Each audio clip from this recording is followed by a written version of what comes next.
हम कंटिन्यू करते हैं। प्रीवियस वीडियो में हमने देखा था हमारी एक्टिविटी जो 5 थी वो चल रही थी कि हमने जो पॉन्ड और रिवर का जो वाटर लिया था या फिर मिट्टी वाला पानी लिया था उसको हम फिल्टर कर रहे थे।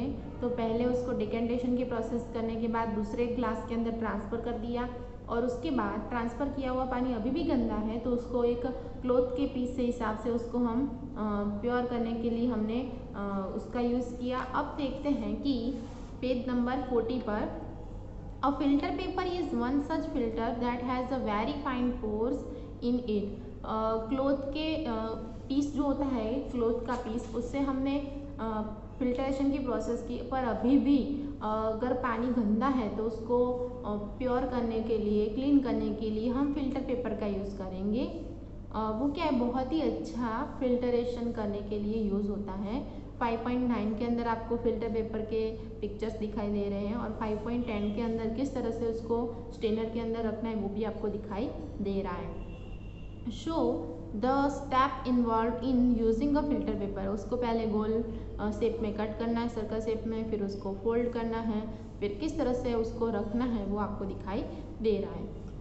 अ filter paper fold in the form of a cone in fix into a funnel, और फिनल के अंदर फिक्स करना है। The mixture is then pour on the filter paper. Filter paper को किस तरह से सेट करना है वो भी आपको दिखाई दे रहा है। उसके हिसाब से solid particles in a mixture do not pass through it and remaining on the filter. Filter paper रखने के बाद जो अभी भी गंदा है पानी उसको अगर फिल्टर करेंगे तो उसमें से क्लीन पानी बाहर निकलेगा और जो सॉलिड सब्सटेंस होते हैं पानी के अंदर वो फिल्टर पेपर के ऊपर ही रह जाते हैं।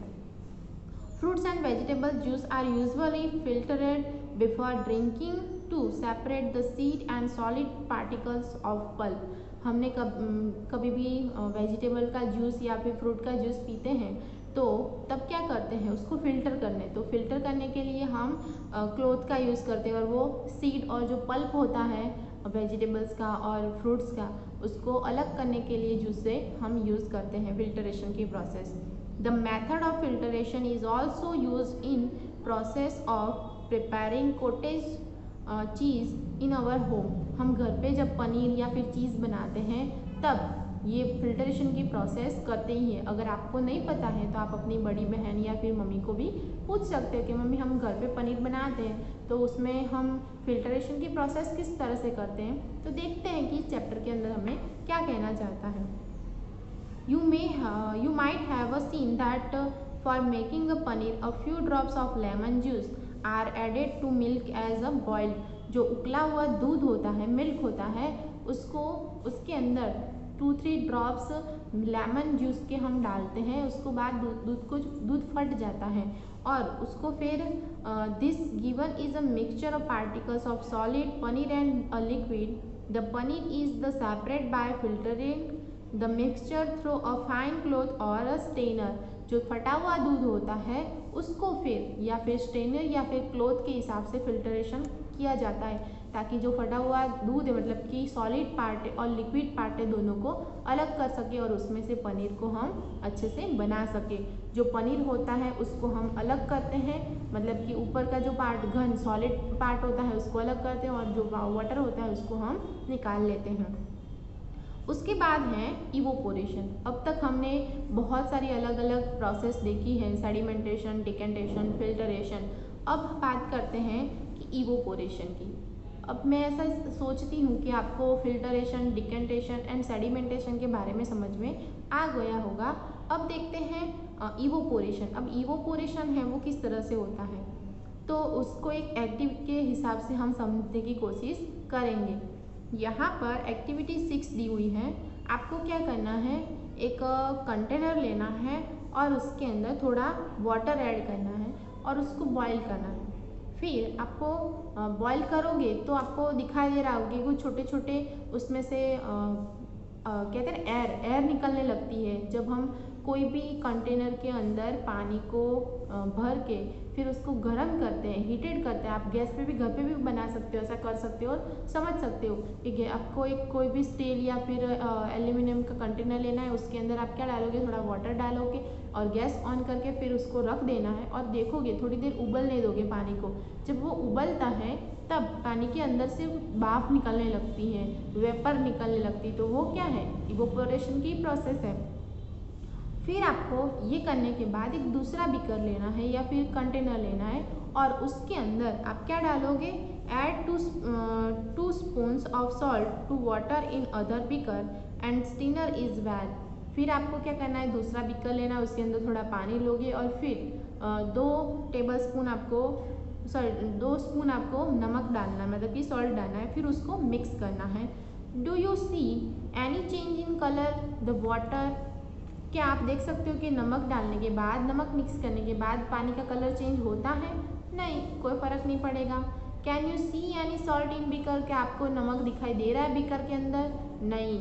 जब वाटर के अंदर हम नमक मिक्स कर लेते हैं फिर वो दिखाई देता नहीं है, वो मिक्स हो जाता है पानी के अंदर। आफ्टर स्ट्रीम तब वो क्या दिखाई देता है? नहीं।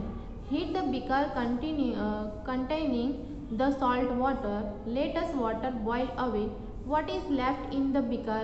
आपको फिर क्या करना है, जो बीकर के अंदर आपने वाटर और नमक ऐड किया है और मिक्स किया है उसको आपको बॉईल करना है, क्योंकि वैसे भी वो नमक दिखाई देता नहीं है पर हमें नमक दिखाई देगा वो प्रोसेस करने के बाद। फिर वो कंटेनर या फिर वो जो बीकर है उसको गैस पे रखना है, कांच का लेना नहीं है वरना गर्म कर सकते नहीं है। उसको गैस पे रखने के बाद उसको उबाल ले लेना, जब तक पानी सारा का सारा वो वेपर के हिसाब से वो चला नहीं जाता तब तक उसको बॉईल करना है। और बॉईल करने के बाद बीकर के अंदर क्या बचता है, नमक बचेगा, क्योंकि पानी को हमने पूरा जला लिया, बाकी का जो बचेगा वो क्या होगा, ये नमक होगा। In these activities we used to process evaporation to separate a mixture of water and salt। इस प्रोसेस को क्या बोलते हैं, इवोपोरेशन की प्रोसेस बोलते हैं। और इस प्रोसेस से हम नमक और मतलब कि वाटर और सॉल्ट को सेपरेट कर सकते हैं। वैसे ही यहाँ पे कहा है the process of conversion of water into a vapour is called evaporation. आप अंडरलाइन करनी है कि the process of conversion of water को कन्वर्जन करने की जो प्रोसेस होती है उसको क्या बोलते हैं, हम इवोपोरेशन बोलते हैं। The process of evaporation take a place continuously wherever water is present. जब जब वाटर प्रेजेंट होता है, जहाँ जहाँ भी वाटर प्रेजेंट होता है वहाँ पर इवोपोरेशन की मेथड या फिर प्रोसेस कंटिन्यूअसली होती ही रहती है। जैसे कि रिवर है, फिर जो तालाब होता है मतलब पॉन्ड होता है या फिर सी होता है, कहीं पर भी आप देख लो जहाँ जहाँ वाटर होता है वहाँ पे सनलाइट के हिसाब से वो सारा का सारा पानी में से इवोपोरेशन की प्रोसेस कंटिन्यूअसली होती ही रहती है। Where do you think salt comes from?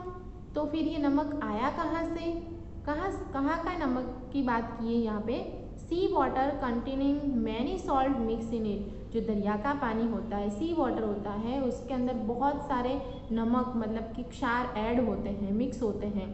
One of this salt is the common salt. उसके अंदर से कॉमन सॉल्ट बनाया जाता है, फिर हम उसको खाने के लिए यूज़ करते हैं। When sea water is allowed to stand in shallow pits, water gets heated by a sunlight and slowly turn into a water vapor। उसको क्या करते हैं, जो दरिया का पानी होता है उसको छोटे छोटे गड्ढे कर दिए जाते हैं और उस गड्ढे के अंदर ये जो दरिया का पानी होता है उसको डाल दिया जाता है। फिर थोड़े दिन के लिए उसको धूप में ऐसे ही सुखाते हैं, मतलब कि पानी को, जो वाटर होता है वो सनलाइट के हिसाब से वो धीरे धीरे वेपर में ट्रांसफ़र हो जाता है और वो चला जाता है ऊपर स्काई में। और जो बाकी का बचता है वो क्या बचता है, नमक बचता है। और उस नमक को क्या करते हैं, through evaporation he a few days the water evaporation completely laying behind the solid substance salt.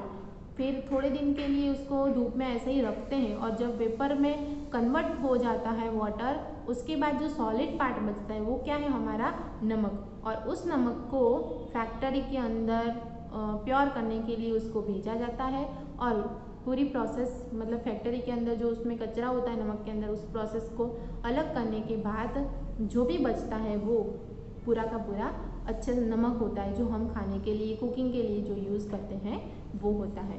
तो यहाँ तक हमने देखा, बाकी का हम नेक्स्ट वीडियो में देखेंगे। Thank you.